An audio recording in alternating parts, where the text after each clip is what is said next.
Hello दोस्तों, आप सभी का स्वागत है हमारे YouTube channel the crazy board पर। दोस्तों, आज हम इस वीडियो में प्रश्नावली 7.1 के इस क्वेश्चन नंबर 3 को सॉल्व करेंगे। तो आइए पहले क्वेश्चन को पढ़ते हैं, उनके बाद इनको सॉल्व करते हैं। दोस्तों, क्वेश्चन नंबर 3 है, निर्धारित कीजिए कि क्या बिंदु 1,5,2,3 और -2, -11 संरेखीय है। तो आइए पहले हम क्वेश्चन को समझते हैं। दोस्तों, यहाँ पर हमको 3 बिंदु का निर्देशांक दिया हुआ है और पूछ रहा है कि ये बिंदु संरेखी है या नहीं।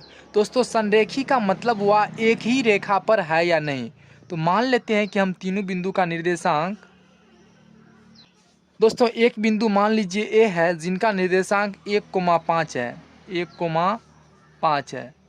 एक बिंदु बी है जिनका निर्देशांक 2,3 है। तो बी बिंदु का निर्देशांक कितना है? 2,3।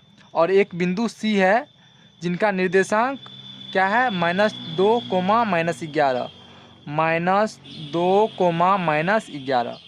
दोस्तों, ये 3 बिंदु का निर्देशांक दिया हुआ है और बोल रहा है कि बताइए ये संरेखी है या नहीं, यानी एक ही रेखा पर है या नहीं।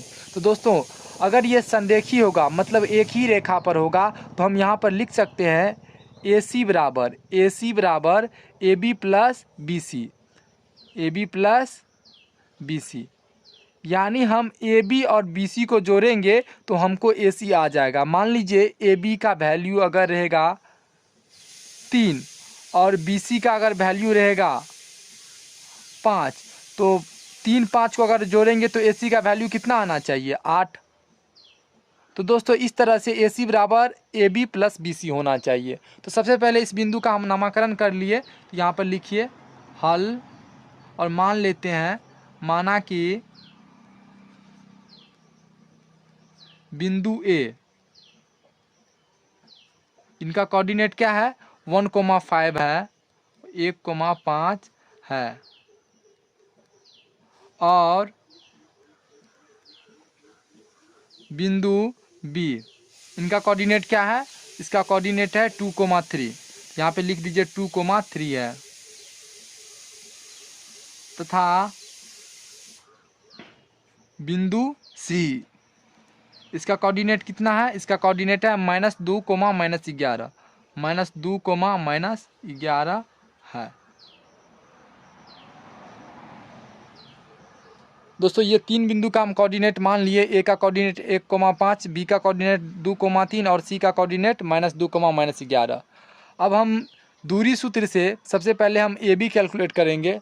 दोस्तों, ये डायग्राम हम सही से बना लेते हैं क्योंकि ये डायग्राम यहाँ पे गड़बड़ हो गया है। तो यहाँ पे हम आइए बना लेते हैं। एक बिंदु का नाम ए रख दीजिए, इनका कोऑर्डिनेट कितना है? 1,5। एक बिंदु का नाम बी रख लीजिए, इनका कोऑर्डिनेट कितना है? 2,3। और एक बिंदु का नाम सी रख लीजिए, इनका कोऑर्डिनेट कितना है? -2, -11। दोस्तों, ये तीनों बिंदु का कोऑर्डिनेट हमको मालूम है। अब दूरी सूत्र से सबसे पहले हम ए बी निकाल लेंगे, उनके बाद बी सी निकाल लेंगे, उनके बाद ए सी निकाल लेंगे। अगर A B plus B C अगर बराबर होगा ए सी के तो ये संरेखी होगा, और अगर बराबर नहीं होगा तो वो संरेखी नहीं होगा। तो सबसे पहले यहाँ पे हम क्या करेंगे? दूरी सूत्र से ए बी कैलकुलेट करते हैं। तो ए बी बराबर क्या हो जाएगा?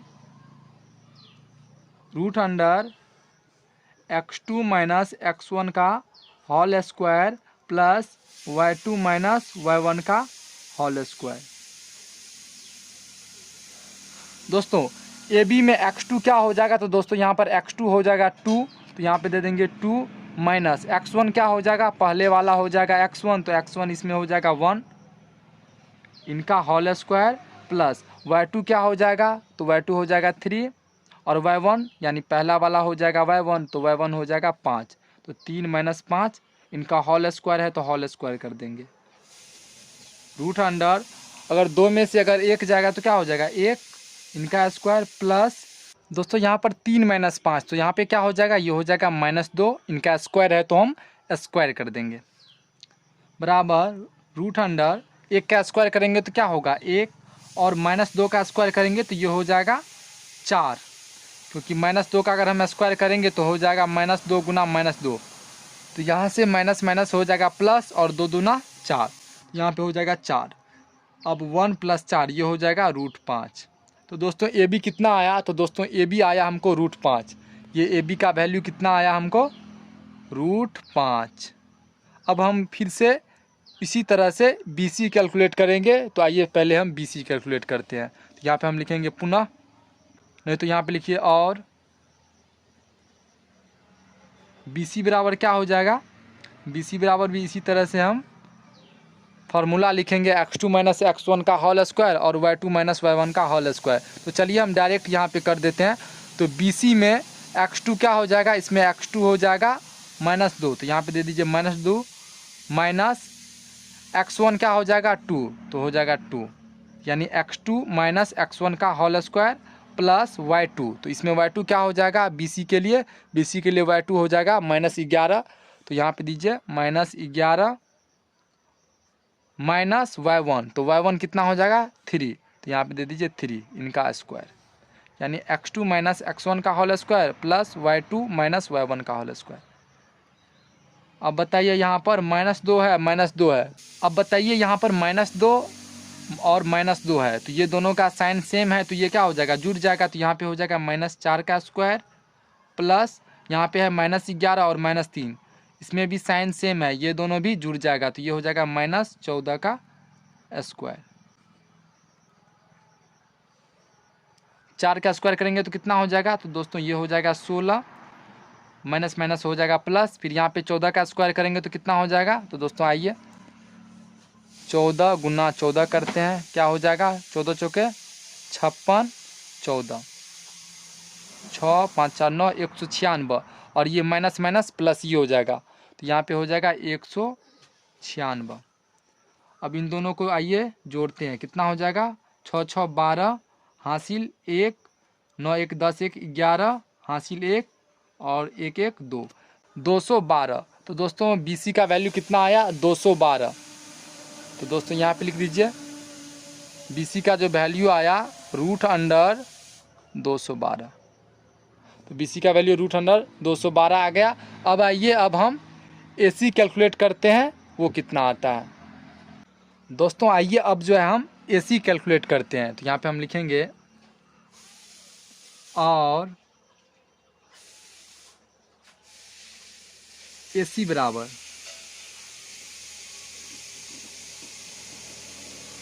तो AC बराबर बताइए क्या हो जाएगा, AC बराबर x2 - x1 का होल स्क्वायर। तो यहाँ पे x2 क्या हो जाएगा -2 माइनस x1 क्या हो जाएगा, x1 हो जाएगा 1, यानी -2 माइनस ये जो है फार्मूला से माइनस आया, और x1 कितना है 1, तो यहाँ पे हम 1 दे दिए इनका स्क्वायर प्लस y2 - y1 का होल स्क्वायर। फिर y2 कितना है, तो दोस्तों यहाँ पर y2 है -11, उसके बाद माइनस y1 कितना है, तो दोस्तों y1 है 5, तो 5 इनका स्क्वायर है, तो स्क्वायर कर देंगे। अब बताइए -2 -1 ये कितना हो जाएगा, तो दोस्तों ये हो जाएगा -3 इनका स्क्वायर प्लस -11 और -5 ये कितना हो जाएगा, ये हो जाएगा -16 इनका स्क्वायर। अब -3 का अगर हम स्क्वायर करेंगे तो कितना हो जाएगा, तो ये हो जाएगा +9, क्योंकि -3 का स्क्वायर अगर हम करेंगे तो इसका मतलब क्या हुआ, -3 गुना -3। अब ये माइनस माइनस हो जाएगा प्लस, और 3 3 जा 9, तो यहाँ पे हो गया +9 प्लस अगर हम 16 का स्क्वायर करेंगे तो क्या हो जाएगा, तो 16 का ये हम स्क्वायर करते हैं, 6 6 के 36 3 और 6 3 9 और 6 का 6 1, 6 का 6 9 6 15 और 1 1 2, यानी 256। अब इन दोनों को अगर हम जोड़ेंगे तो कितना हो जाएगा, 9 6 15 1 5 1 6 265। दोस्तों इनका जो वैल्यू आया वो कितना आया, 265। तो ये AC का जो वैल्यू आया वो कितना आया, √265। आइए इसका जो है हम गुणनखंड विधि से इसका हम वर्गमूल भी निकाल ही लेते हैं। तो 265 को डिवाइड कीजिए, ये कितना से इसमें भाग लगेगा, तो दोस्तों इसमें 6 2 8 5 13, इसमें 5 से भागा लगेगा तो बताइए क्या हो जाएगा, 5 25, 5 तिया 15, तो ये 53 हो रहा है। तो इसका जो है तो इसका वर्गमूल नहीं निकलेगा, तो ये कितना रहेगा 265 ही। ये क्या होगा √100 265। तो बताइए ये संरेखी होगा।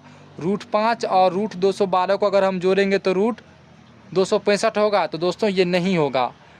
तो यहाँ पे हम लिखेंगे चूँकि AC बराबर not equal to AB plus BC, AB बराबर नहीं है AB प्लस BC। अगर हम AB और BC को जोड़ते हैं तो वो AC के बराबर नहीं है, इसीलिए बिंदु ये संरेखी नहीं होगा। चूँकि AC बराबर नहीं है AB प्लस BC, चूँकि AC not equal to AB plus BC, इसीलिए बिंदु कितना है, बिंदु A जिसका कोऑर्डिनेट कितना है 1,5, B जिनका कोऑर्डिनेट कितना है 2,3 और C जिनका कोऑर्डिनेट कितना है -2, -11, -2, -11 संरेखी नहीं है, यही इसका आंसर हो जाएगा। तो दोस्तों हमको उम्मीद है कि आपको ये क्वेश्चन समझ में आ गया होगा। अगर ये संरेखी होता तो AC बराबर AB प्लस BC होता, जो कि नहीं है। तो यहाँ इसीलिए यहाँ पे हम लिख दिए चूँकि AC बराबर not equal to AB plus BC, क्योंकि AC का जो वैल्यू है वो कितना निकला है आप देख लीजिए, वो निकला है √265। AC का वैल्यू कितना निकला √265 बराबर AB का जो वैल्यू निकला वो निकला √5 और BC का वैल्यू निकला वो निकला √212। तो AB का वैल्यू निकला √5 और BC का वैल्यू निकला √212। तो बताइए इन दोनों को अगर हम जोड़ेंगे तो ये 265 के बराबर नहीं आ रहा है, √100 265 के बराबर नहीं आ रहा है, इसीलिए ये संरेखी नहीं होगा। अगर संरेखी होता तो इन दोनों को जोड़ के इतना आ जाता। तो दोस्तों हमको उम्मीद है कि आपको ये क्वेश्चन समझ में आ गया होगा। तो मिलते हैं अगले वीडियो में, तब तक के लिए आप पढ़ाई करते रहिए। Thank you for watching this video. जय हिंद दोस्तों।